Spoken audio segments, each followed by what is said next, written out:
2022માં રાષ્ટ્રીય સંરક્ષણ એકેડમીમાં જોડાયેલી મહિલા કેડેટ્સની પહેલી બેચ 30 મેના રોજ પ્રતિષ્ઠિત ત્રિસેવા તાલીમ સંસ્થામાંથી સ્નાતક થવાની તૈયારીમાં 30 મે 2025ના રોજ પુણેની ખડકવાસલા સ્થિત રાષ્ટ્રીય રક્ષા એકેડમીમાં ઇતિહાસ રચાશે, જ્યારે પ્રથમ વખત 17 મહિલા કેડેટ્સ પોતાના પુરુષ સાથીઓ સાથે ગ્રેજ્યુએટ થશે.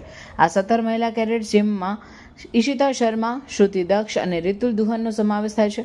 2022માં મહિલા કેડેટ્સને એનડીએમાં પ્રવેશ મળ્યા પછીની પ્રથમ બેચ છે. તેઓએ 3 વર્ષની કઠોર શારીરિક અને માનસિક તાલીમ પૂર્ણ કરી છે, જેમાં શારીરિક અભ્યાસ, લશ્કરી તાલીમ અને શૈક્ષણિક સત્રોનો સમાવેશ થાય છે.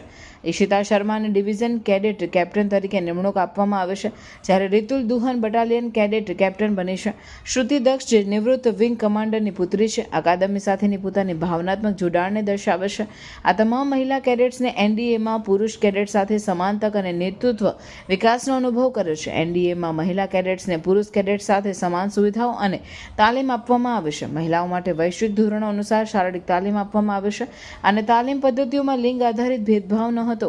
આ બેચના ગ્રેજ્યુએશનથી ભારતીય સેનામાં મહિલાઓની ભાગીદારી અને સમાવિષ્ટતા માટે મહત્વપૂર્ણ પગલું સાબિત થશે.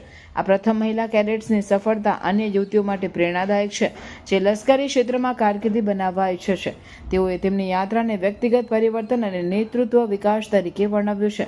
આ ગ્રેજ્યુએશન ભારતની સેનામાં મહિલાઓની ભૂમિકા અને યોગદાનને ઉજાગર કરે છે અને ભવિષ્યમાં વધુ મહિલાઓને એનડીએમાં જોડાવા માટે પ્રોત્સાહિત કરે છે.